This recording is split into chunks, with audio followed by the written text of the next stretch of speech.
The dawn of the Pacific theater was thick with uncertainty, an expanse of ocean where every horizon promised danger, yet concealment. The baby Flattops, small aircraft carriers dismissed by naval traditionalists as impractical, lay quietly in the harbor, their decks shimmering with morning dew and the occasional glint of rising sun on steel. Sailors walked with purpose, voices low, the rhythmic clatter of boots on metal echoing off hulls that seemed far too small to carry the immense responsibility now resting on them. These diminutive carriers, measuring mere fractions of the size of fleet carriers, were underestimated not only by their enemies, but by the very navy that had commissioned them. Critics had scoffed, dismissing them as floating targets, unable to carry enough planes, fuel, or ordnance to impact the war. Yet history was about to rewrite that assumption in fire and blood. As the first wave of scout planes prepared to lift from the deck, engines screaming to life, the air vibrated with anticipation and tension. Every pilot gripping the throttle, feeling the metallic flex of the flight deck beneath their feet, sensing that every takeoff was an act of audacity, a gamble against physics, human endurance, and enemy fire. The planes roared into the sky in a blur of wings and exhaust, slicing through the early morning haze, leaving streaks of heat and pressure that mirrored the nerve-wracking uncertainty of the mission. Each aircraft carried not only ordnance, but the collective skepticism of a navy that had doubted its very own innovation. And yet the pilots pressed onward, climbing into an atmosphere that seemed almost sentient, testing limits of lift, speed, and structural integrity.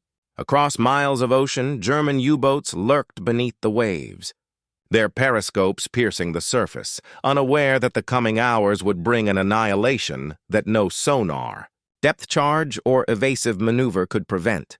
The baby Flattops, compact yet powerful, orchestrated their planes with precision, launching sorties that moved like clockwork across the water. The deck crews acting as a single synchronized organism, each hand signal. Each movement measured against seconds and miles of ocean, coordinating attacks that would overwhelm even the most disciplined U-boat crews.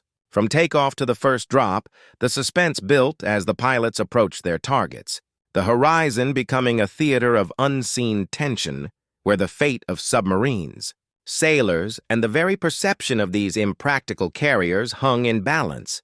Explosions, torpedo strikes, and strafing runs followed in a deadly choreography, every salvo confirming that size did not dictate lethality, and that innovation, precision, and audacity could turn a fleet of underestimated mini-carriers into instruments of destruction that shattered both vessels and expectations. By the end of that first engagement, skeptics aboard the main fleet carriers, watching from miles away, were forced to confront reality.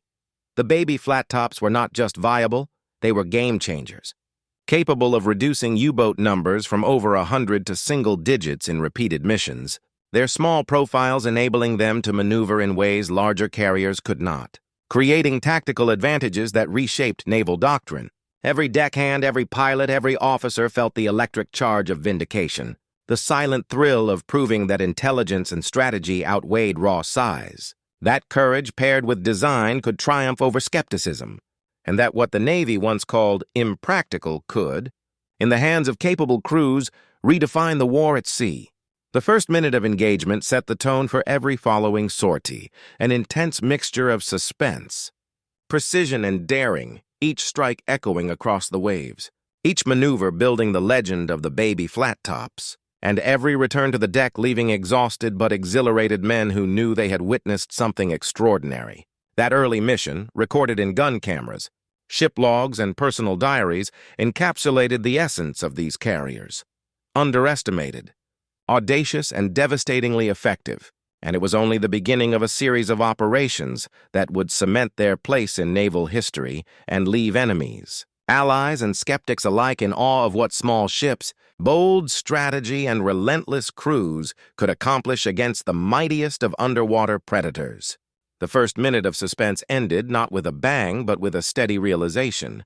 The underestimated, the dismissed, the too small.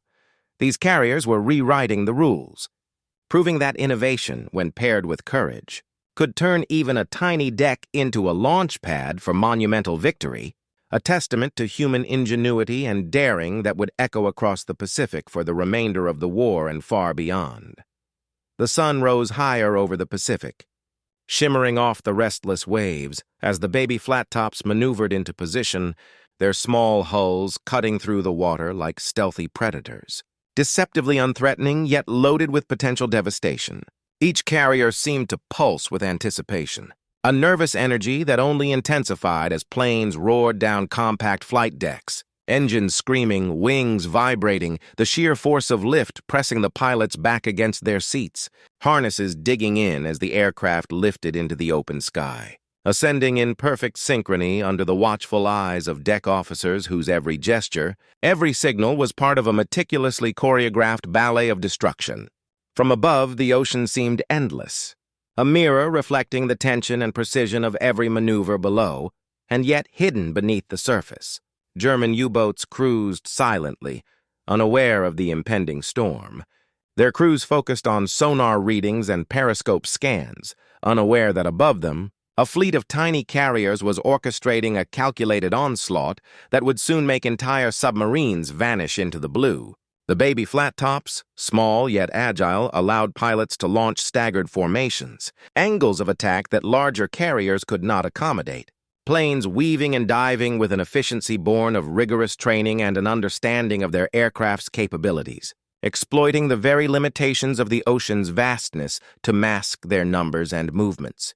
Torpedoes slid from aircraft into the water with deadly precision, their courses calculated to intercept submarines attempting to flee beneath the waves, and every drop was synchronized with strafing runs, bombs, and coordinated aerial maneuvers. A symphony of destruction played over a theater that spanned miles of open sea. The crews aboard the baby Flattops worked tirelessly, hands flying over controls, refueling, rearming, guiding pilots, coordinating radar and communication signals.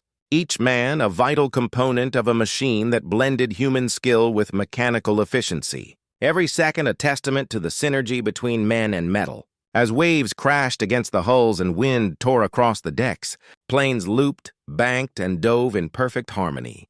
Their actions informed by countless drills, simulations, and the precise calculations of engineers who had designed each aircraft to exploit both the strengths and weaknesses of the small carriers. The U-boat crews, though trained and disciplined, were no match for this relentless combination of aerial agility, precise bombing, and the tactical advantage conferred by the baby Flattops' small size, which allowed them to position in ways larger carriers could not, exploiting gaps in enemy detection and forcing submarines into lethal zones where escape was virtually impossible. Hours of engagement passed, each sortie delivering devastating effects. Enemy periscopes shattered, hulls punctured, crews forced to abandon ships or face certain destruction. The ocean dotted with smoke, debris, and sinking steel, a testament to the lethal efficacy of what had once been dismissed as impractical. Every return to the deck was met with careful coordination, planes landing in rapid succession, wings flexing, engines winding down, pilots exchanging silent nods, acknowledging the precision and deadly effectiveness of their operations, and every success built confidence, trust in technology, and a deeper understanding of how small but versatile platforms could exert disproportionate influence over an entire theater of war. Even as they refueled and rearmed, the baby Flattops and their crews prepared for the next sortie, knowing that the ocean still hid countless threats, each second a potential disaster. Yet their discipline and training allowed them to operate at a level of efficiency that larger carriers could never sustain. The legend of the baby Flattops grew not only because of the destruction they wrought, but because of their ability to maintain relentless operational tempo, striking again and again, reducing U-boat numbers from staggering fleets to mere remnants, proving that tactical brilliance, innovation, and courage could bend the rules of engagement, turning what seemed impossible into the norm, and every successful sortie whispered across the Pacific that these impractical carriers were now symbols of ingenuity, perseverance, and deadly effectiveness, reshaping naval warfare forever.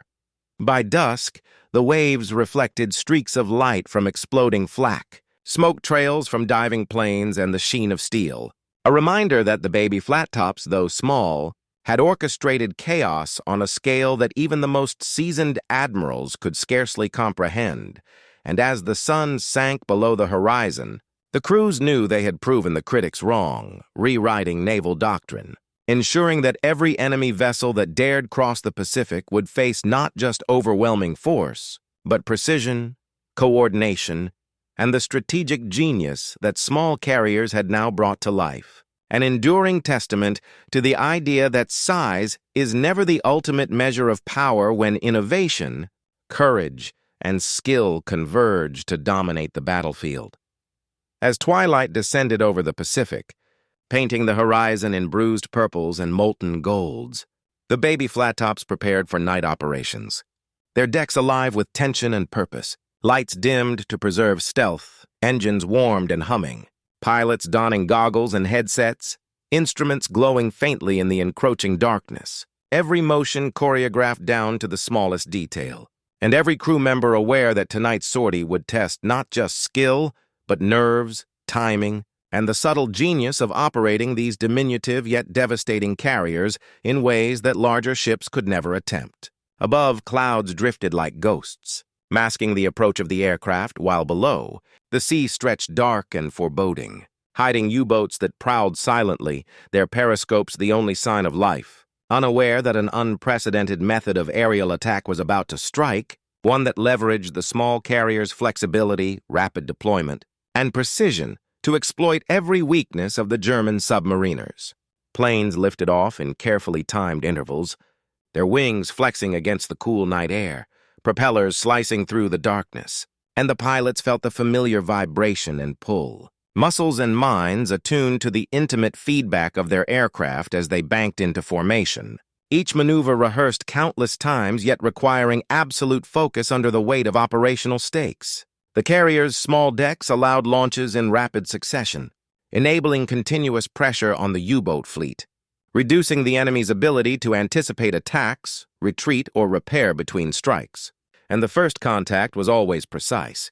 Torpedoes dropped in near-perfect arcs, flares illuminating sudden targets, machine guns strafing that tore through conning towers, all coordinated through a silent network of signals, radar pings and instinct honed by countless simulations. Below the surface, German crews scrambled, attempting evasive maneuvers that had become predictable, their sonar scanning for threats that were already shadowed, their sense of security eroded by the relentless tempo of operations. And with each sinking, the psychological impact compounded. Officers faced the terrifying realization that these impractical baby Flattops were rewriting naval engagement rules, introducing a tactical nightmare that was impossible to counter with conventional U-boat strategies. The pilots, guided by intuition and data alike, navigated a labyrinth of ocean currents, wind shear, and unpredictable weather, every adjustment critical. Every drop and strafing run a dance of life and death, and as bombs found their marks, smoke and fire erupted across the water's surface, illuminating the contours of the night in terrifying clarity. Each explosion a testament to the lethal precision achievable only through the combination of small carrier agility and disciplined aircrew coordination. Back on the flight deck, mechanics, radar operators, and officers monitored every signal, relaying corrections, calculating trajectories, adjusting timing for re-engagement, ensuring that the next wave of planes would strike with even greater efficiency, a continuous cycle of deadly refinement that the enemy could neither anticipate nor disrupt. As hours passed and waves rolled endlessly beneath, the baby Flattops maintained pressure, each sortie eroding the once mighty U-boat fleet, forcing commanders to take desperate, often fatal risks. And every successful hit reinforced the strategic doctrine that these small carriers, once dismissed, were now central to the Allied campaign in the Pacific, capable of dictating the tempo of naval warfare, reshaping both psychology and reality for friend and foe alike. By dawn, the ocean was littered with debris, floating wreckage and the fading wakes of torpedo strikes, a silent testament to the destructive power concentrated in these miniature Flattops. And as the first rays of light touched the decks, pilots and crews paused for a brief moment, reflecting on the culmination of precision, courage, and ingenuity knowing that the baby Flattops had proven beyond doubt that size is secondary to innovation, that careful planning, speed, and adaptability can turn the smallest platforms into instruments of overwhelming power, and that the nights and days of relentless operations had forged a legacy of tactical mastery, one that would echo in naval history, proving that even the most underestimated vessels, when guided by brilliance and determination, could decimate a formidable enemy and redefine the rules of war itself. The morning mist clung stubbornly to the ocean, gray and heavy, as the baby Flattops' decks buzzed with a quiet, purposeful energy, crew members moving in near-silent synchrony, engines humming like restrained beasts, pilots strapping in and checking instruments that gleamed faintly under the dim, overcast light. Every gauge, every dial scrutinized for perfection, for the slightest deviation could mean catastrophe over open water. Above, the horizon shimmered, an endless expanse of uncertainty, as the tiny carriers launched their aircraft in precise intervals, a deadly ballet choreographed to perfection, each plane a dagger piercing through the veil of fog, propellers cutting the air with hypnotic rhythm, wings flexing, absorbing turbulence, and carrying pilots far beyond the limits anyone had dared imagine. Their mission singular: locate and destroy the U-boats that had once stalked the Atlantic with near impunity, now caught in a web of precision, agility, and relentless pressure. The baby Flattops, small yet lethal, became instruments of a tactical revolution, their limited size paradoxically granting an advantage, allowing launches with incredible speed, enabling multiple waves to strike before the enemy could recalibrate, and their aircraft, outfitted with bombs, torpedoes, and strafing weapons, swooped down with a terrifying accuracy that left U-boat crews scrambling, diving and trying desperately to evade the inevitable. Each strike was a study in controlled chaos, pilots navigating treacherous weather patterns, the threat of anti-aircraft fire and the unpredictable movement of their quarry, their focus absolute reflexes honed to a razor edge, every maneuver a combination of calculation, instinct, and courage. Every bomb drop a gamble that rewarded those who trusted both their aircraft and their training. Below the surface, the U-boat captain's confidence crumbled. Sonar pings revealed attacks before they could surface safely. Torpedo launches anticipated and countered by the coordination of the baby Flattops. And crews faced the harrowing realization that these small carriers had rewritten the rules of engagement. No longer could a U-boat rely on stealth, darkness, or the vastness of the ocean to survive, and each sinking sent a wave of dread through the remaining fleet. Their command structure now reactive, desperate, and increasingly flawed.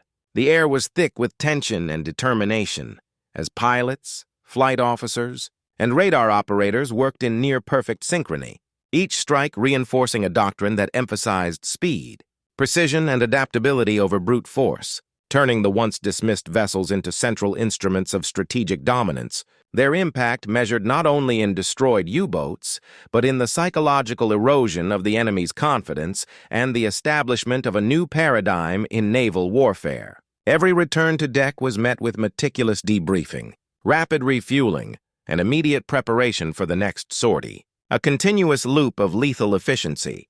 And through it all, the baby Flattops demonstrated that technological ingenuity and tactical foresight could compensate for size, forging a force multiplier that would leave a lasting imprint on the Atlantic and beyond. By nightfall, the ocean's surface bore silent witness to a string of victories, burning wreckage drifting lazily as pilots and crew reflected on the orchestration of chaos turned to triumph.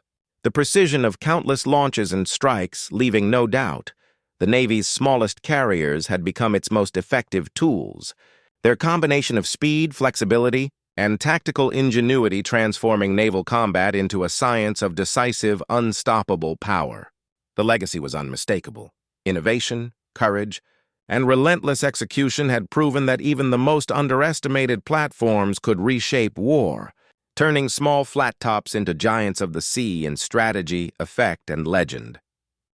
Darkness fell over the Atlantic like a heavy, suffocating blanket, the water reflecting only faint streaks of moonlight and the dim glow of radar screens aboard the baby Flattops. Crew members moved with silent precision, every step measured, every glance purposeful, aware that tonight would test the limits of human endurance and technological ingenuity. The carrier's small decks seemed impossibly fragile under the weight of expectation, yet the pilots strapped in with steady hands, eyes scanning the horizon, hearts pounding not with fear, but with the singular focus that comes from knowing their actions could rewrite the course of battle. Tonight's mission was audacious. Locate the U-boats hiding beneath the night's shadows and strike with such speed and decisiveness that escape was impossible. As engines hummed to life and the first aircraft rolled forward, the carriers themselves seemed to pulse with anticipation, the subtle vibrations carrying the tension through the decks, through the ribs of the steel, and into the hearts of every sailor and airman who knew the cost of failure. The planes lifted into the black, their navigation instruments illuminated like stars trapped within metal, wings slicing the air with a grace that belied their destructive power. Radar operators whispered coordinates, each ping a heartbeat, each correction a lifeline, as the pilots pressed into the unknown, trusting technology, training, and intuition to carry them across vast stretches of ocean. Below, the U-boats lurked, their crews unaware that the night had shifted against them, that the same darkness which once provided concealment now became a hunting ground where silence itself had been weaponized. As the first bombs fell, torpedoes arced through the water, and machine guns traced fiery paths across decks and conning towers. The Atlantic erupted in calculated chaos, each strike precise, each explosion a testament to the coordination of every person aboard the baby Flattops. The small carriers, once derided as impractical, now demonstrated their lethal efficiency. Planes launched in waves, striking in relentless succession, while the carriers themselves maneuvered with surprising agility, positioning themselves to maximize the impact of every sortie without exposing themselves to unnecessary risk. Through the long, tense hours, pilots and crews became a symphony of destruction, each movement choreographed to perfection, each strike reinforcing the doctrine of adaptability and precision. The U-boats, once feared predators of the Atlantic, now found themselves vulnerable, their every attempt to evade or counterattack neutralized by the agility, speed, and coordination of the baby Flattops. Some submarines went down in fire and smoke. Others were forced to surrender silently, emerging from the depths with crews shaken by the unexpected ferocity and precision of an enemy they had underestimated. By dawn, the once feared predators had been reduced, not by overwhelming force, but by intelligence, innovation, and daring execution. On the decks of the carriers, pilots returned with exhaustion etched into their faces. Yet satisfaction gleamed in their eyes, the knowledge that each sortie, each risk, each calculated maneuver had contributed to a tidal shift in the Atlantic's balance of power. And as the first rays of sun touched the horizon, reflecting on the calm waters now dotted with the remnants of the night's devastation, the baby Flattops stood as silent witnesses to a new era of naval warfare. What had been called impractical had become indispensable. What had been underestimated had become unstoppable. Tonight's victories were not just in sunk U-boats, but in the proof that small, precise, and daring innovation could topple even the mightiest foes, leaving an enduring mark on history, on strategy, and on the hearts of those who had lived to see the impossible realized. As dawn stretched across the Atlantic, painting the horizon with gold and crimson streaks, the baby Flattops glided silently over waters that only hours before had been a theater of chaos, fire, and steel. The air was thick with tension, fatigue, and the lingering smoke of countless encounters. Yet a resolute calm had settled over the decks, a quiet awareness among every pilot and sailor that they were about to witness history.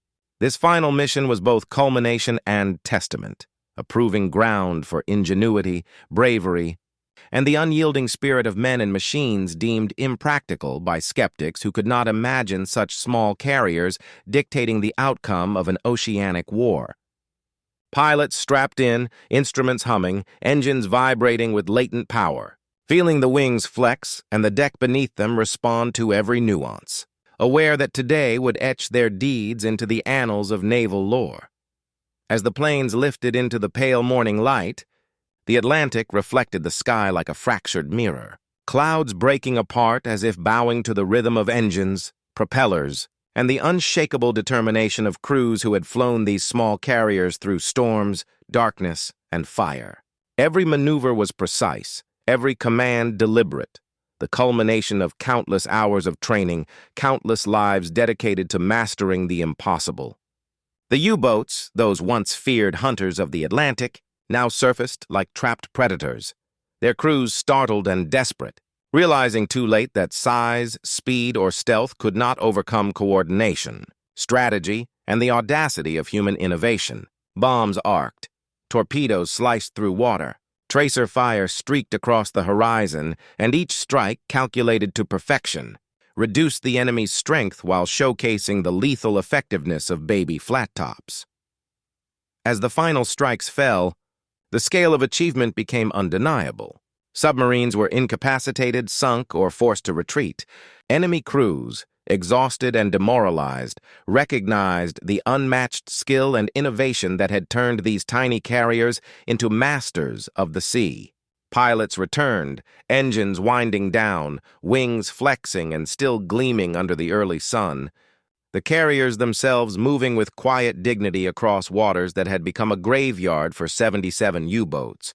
Victories measured not just in numbers, but in proof that audacity, ingenuity, and coordination could triumph where raw size and brute force had failed. Every man on deck understood that what had once been mocked as impractical had rewritten naval doctrine, transforming small, agile carriers into instruments capable of shaping the outcome of a global conflict. In the stillness following the final engagement, the baby Flattops rested on calm waters, shadows stretching long, reflecting the magnitude of their impact.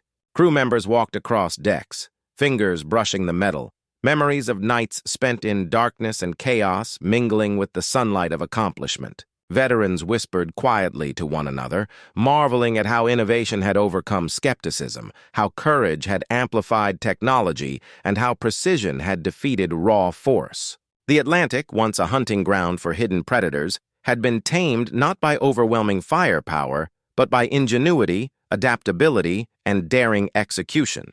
The final suspense lingered, a testament that those who dared to challenge convention could redefine the impossible, leaving an enduring legacy for generations who would remember that small Flattops, once deemed impractical, had reshaped the fate of the seas.